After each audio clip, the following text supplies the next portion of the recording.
अब हम प्रश्नावली 15 वृत्त की परिधि एवं क्षेत्रफल के बारे में जानते हैं। तो शुरुआत करते हैं बेसिक से।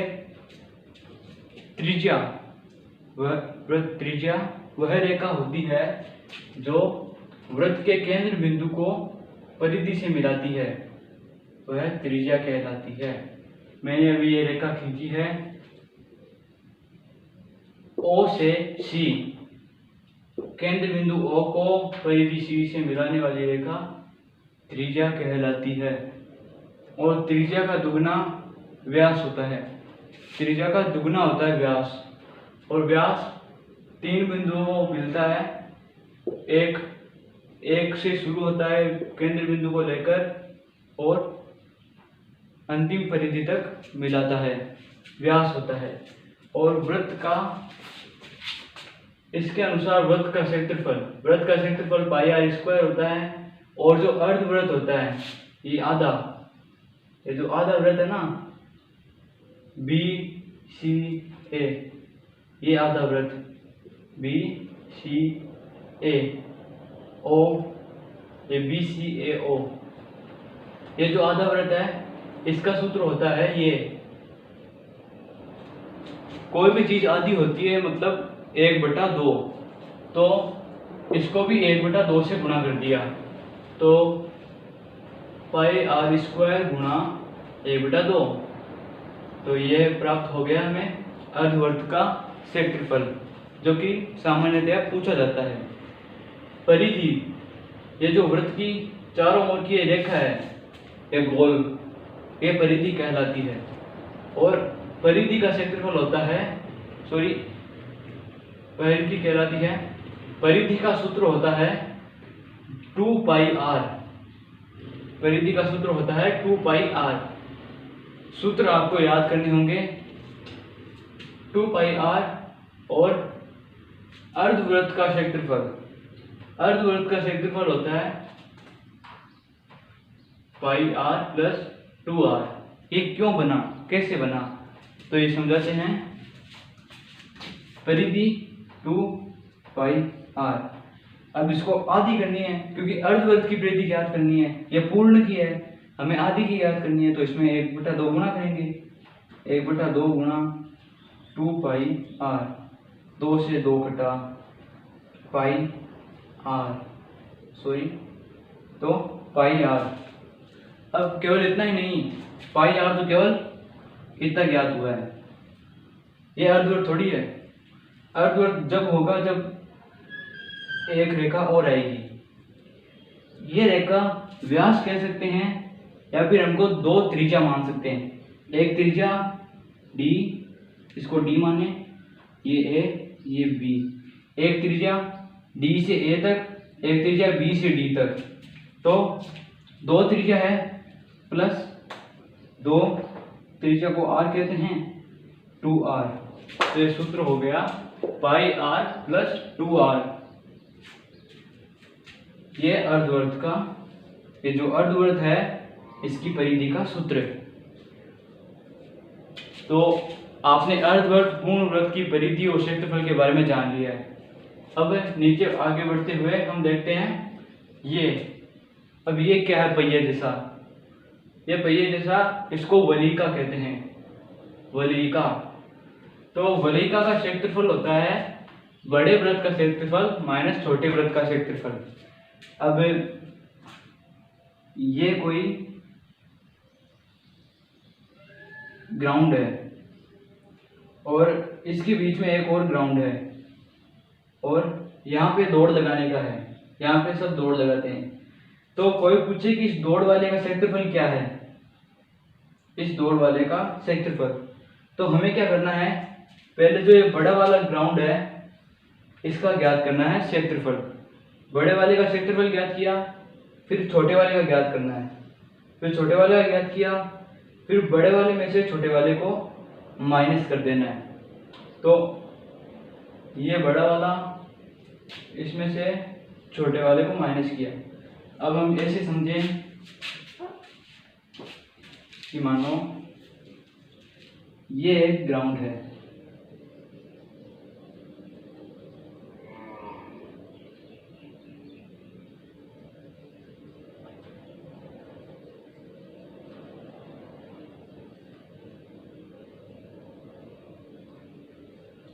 ये एक ग्राउंड है, हमें इसकी वलीका ज्ञात करनी है। तो इसका जो छोटा वाला ग्राउंड है ये तो इस छोटे वाले ग्राउंड का क्षेत्रफल इसमें से घटा देंगे। तो छोटा वाला राउंड कितना है, ये छोटा वाला राउंड, तो छोटे वाले राउंड का हम क्षेत्रफल घटा देंगे। छोटे वाले का क्षेत्रफल हमने घटा दिया, तो बचा क्या, ये वाला, और यही वलिका का क्षेत्रफल है। तो सूत्र क्या बनता है, बड़े वृत्त का क्षेत्रफल, इस बड़े वृत्त का क्षेत्रफल माइनस छोटे वृत्त का क्षेत्रफल। ये इसमें छोटा वृत्त है, इसको बड़े वाले में से माइनस कर देंगे। तो बड़े वाले की त्रिज्या, ये बड़ा वाला है, तो इसकी त्रिज्या क्या होती है, त्रिज्या वही होती है जो केंद्र को परिधि से मिलाए। तो ये केंद्र है O, इसको परिधि से मिला रही है R1, और ये जो छोटा वाला है इसका केंद्र भी यही है, केंद्र एक है लेकिन परिधि अलग है, तो परिधि को इससे मिला रहा है R2। तो इसको बड़े वाले का क्षेत्रफल ज्ञात करने के लिए हम R1 का यूज करेंगे, और छोटे वाले का ज्ञात करने के लिए हम R2 का यूज करेंगे। तो बड़े वृत्त का क्षेत्रफल, बड़े वृत्त के क्षेत्रफल में, बड़े वृत्त का क्षेत्रफल होता है पाई आर स्क्वायर, हमने लिख दिया, ये एक हटा देता हूँ एक बार, पाई आर स्क्वायर लिख दिया। अब ये किसका है, बड़े वृत्त का, बड़े वृत्त की परिधि क्या है, R1। ऐसे छोटे वाले में किया, ऐसे हमने छोटे वाले में किया, छोटे वाले की परिधि R2 पाई R2 स्क्वायर। अब इसमें कॉमन किया पाई, तो पाई बाहर निकाल लीजिए, R1 square minus R2 square. जब भी आपको वलिका ज्ञात करने के लिए दी जाएगी तो आपको दो त्रिज्याएं दी जाएगी, एक त्रिज्या बड़ी होगी एक छोटी होगी। तो पाई बटा बड़ी त्रिज्या का स्क्वायर माइनस छोटी त्रिज्या का स्क्वायर, तो ये आपका सूत्र है, अंतिम सूत्र ये है। आप चाहें तो ये भी रख सकते हैं। अब हम आगे देखते हैं। अब आगे है त्रिज्याखंड। त्रिज्याखंड होता है ये जो दिख रहा है ना, ये त्रिज्याखंड होता है AOB, नाम दे दो। तो इसका क्षेत्रफल, इसके क्षेत्रफल का सूत्र होता है थीटा बटा 360 गुणा पाई आर स्क्वायर। तो सीधा सा है कि ए को एक थीटा कोण माने, ये थीटा कोण है। तो जैसे जैसे कोण बढ़ेगा, अब मैं ग्राफ के अनुसार समझाता हूँ। मान लो ये वृत्त है, इसमें ये त्रिज्याखंड है, और इसका अभी है 10 डिग्री का, 10 डिग्री का अभी कोण है। तो इसकी लंबाई है मान लो 20 सेंटीमीटर। ये जो चाप है नीचे, ये चाप, ये A से लेकर B तक, ये B है, ये A है, A से लेकर B तक जो चाप है वो 20 सेंटीमीटर है। अब मैं अगर ये जो कोण है इसको 20 कर देता हूँ, इस कोण को मैंने कर दिया 20, तो कोण 20 हो गया। तो कोण बटा है, तो ये A और B भी दूर गए हैं, A और B दूर गए हैं, तो ये भी बड़ा है, ये बड़ा है, तो ये तो हो गया। अब पूरा कोण होता है 360 डिग्री का, केंद्र की चारों ओर 360 डिग्री का कोण होता है। हमने थीटा कोण बढ़ाया, तो थीटा का भाग यहाँ पे, ये सूत्र काम होगा। तो इसी के अनुसार हमने रखा है थीटा बटा 360 गुणा, क्योंकि थीटा हमें पता है कि थीटा माइनस 360, थीटा माइनस ये 360, क्योंकि 360 से ऊपर ये जा नहीं सकता। और त्रिज्याखंड भी यही होगा, 180 मान सकते हैं इसे, माइनस 180। तो ये सूत्र हुआ। अब संगत चाप की लंबाई, ये सूत्र आपको याद करने हैं सभी। संगत चाप की लंबाई, संगत चाप की लंबाई। अब ये त्रिज्याखंड है, अब त्रिज्याखंड में आपको परिधि तो पूछेगा नहीं, ये परिधि तो पूछेगा नहीं, क्योंकि हमें तो केवल ये त्रिभुज ही ज्ञात करना है। ये त्रिभुज के नीचे वाले जो गोल है इसके बारे में पूछेगा, तो इसका नहीं पूछेगा।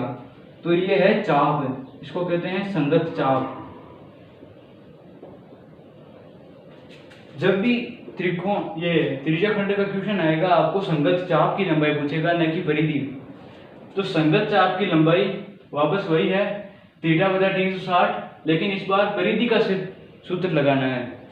अगर चाप की लंबाई पूछे तो परिधि का सूत्र गुणा कर देना थीटा बटा 360 में, और अगर क्षेत्रफल पूछे तो पाई आर स्क्वायर, क्योंकि सूत्र क्षेत्रफल का सूत्र ही है, उसको थीटा बटा 360 से गुणा करना है, क्योंकि यहाँ पे कोण का प्रयोग हो रहा है। अब आगे बढ़ते हैं हम वृत्तखंड की ओर। वृत्तखंड, ये वृत्त है, इसको खंड में बांटते हैं ये।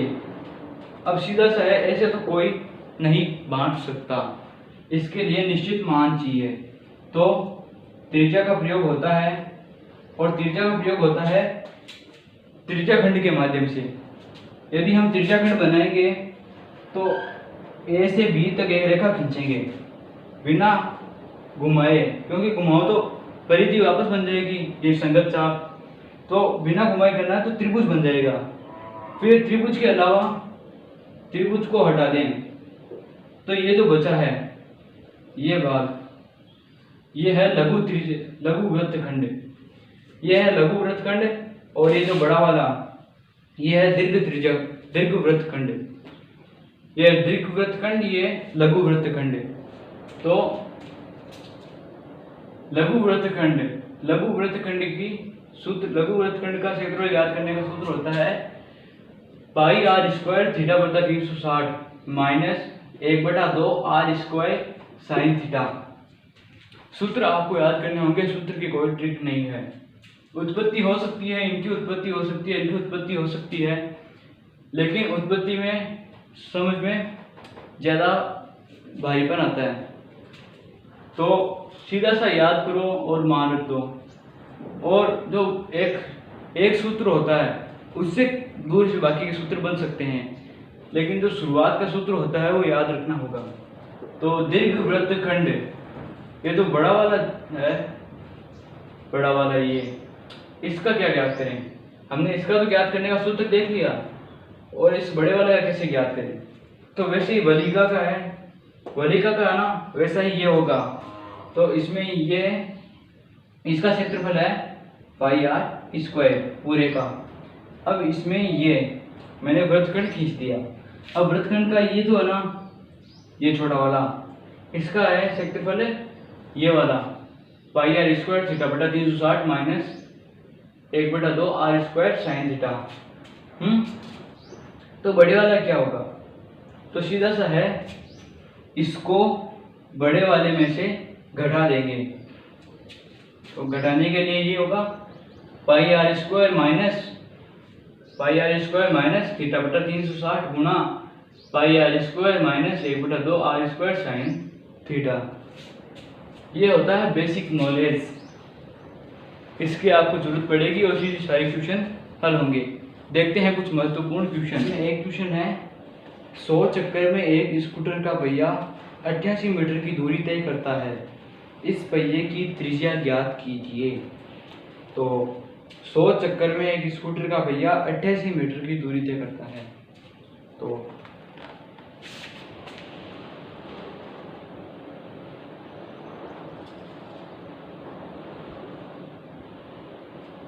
दूरी बराबर 88 मीटर, चक्कर बराबर 100। अब सरल करते हैं। चक्कर बराबर परिधि, एक परिधि का सूत्र होता है 2 पाई आर, और 100 परिधि के लिए गुना 100। अब 100 चक्कर में 88 मीटर बराबर 88, तो 2 का 2 गुणा 22/7, पाई का मान 22/7 होता है, गुणा r गुणा 100 बराबर 88। अब दो इधर भाग में है, उधर गुणा में भेज देंगे, 2 इधर गुणा में उधर भाग में भेज देंगे।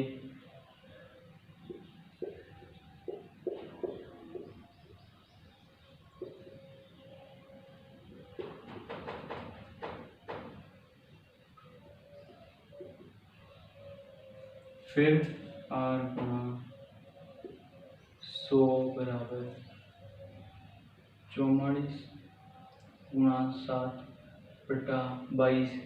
22 को इससे 2 बार, 7 दूनी 14। अब आर गुणा 100 तो इधर भेज दिया, तो केवल आर है यहाँ पे, और 14/100। 14 का भाग 100 में, आर बराबर 0.14। आर बराबर 0.14। हमें त्रिज्या ज्ञात करनी थी, त्रिज्या 0.14 मीटर आ गई है। एक क्वेश्चन है कि एक प्लेट का, वृत्ताकार प्लेट का क्षेत्रफल 154 है, 154 वर्ग सेंटीमीटर। तो उसकी परिधि ज्ञात करनी है। यह है क्षेत्रफल, परिधि ज्ञात करनी है। परिधि ज्ञात करने के लिए हमें त्रिज्या चाहिए, जो कि हमारे पास नहीं है, और त्रिज्या ज्ञात करनी है क्षेत्रफल से। वो कैसे? पाई आर स्क्वायर बराबर, यानी क्षेत्रफल बराबर 154 22/7 गुणा आर स्क्वायर बराबर 154। ये आर है, इनको इधर भेज देंगे। आर स्क्वायर 154 गुणा 7/22/7। ये आर है, स्क्वायर इधर भेजा, रूट 7 गुणा 7, आर बराबर 7। अब परिधि ज्ञात करनी है, 2πr, 2 गुणा 22/7 गुणा 7, 7 से 7 22 44। परिधि बराबर 44। अब एक क्वेश्चन ये है कि एक वृत्त की परिधि वर्ग के परिमाप के बराबर है।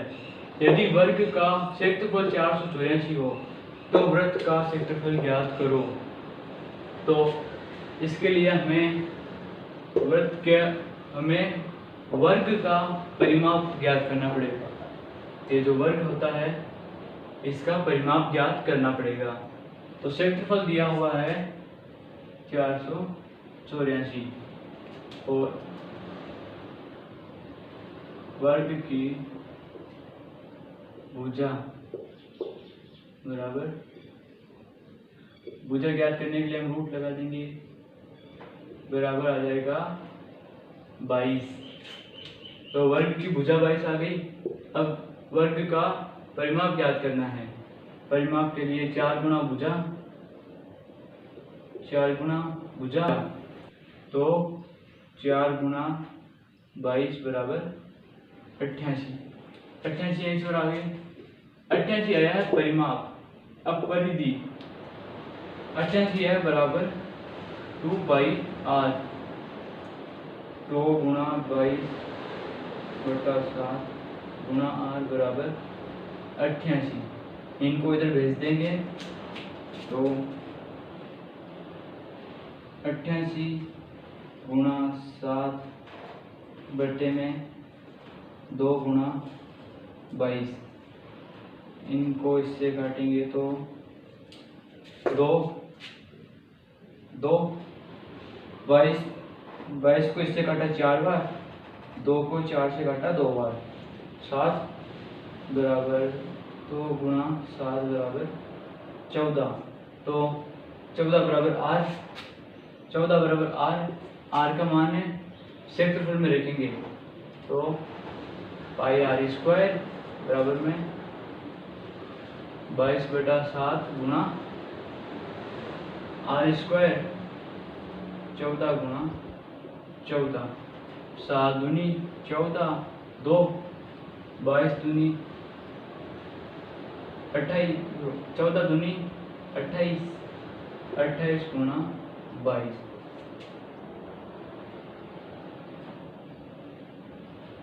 22 गुणा 28, इसका मान ज्ञात करेंगे तो उत्तर 616 इसके उत्तर प्राप्त हो जाएंगे वृत्त के क्षेत्रफल के।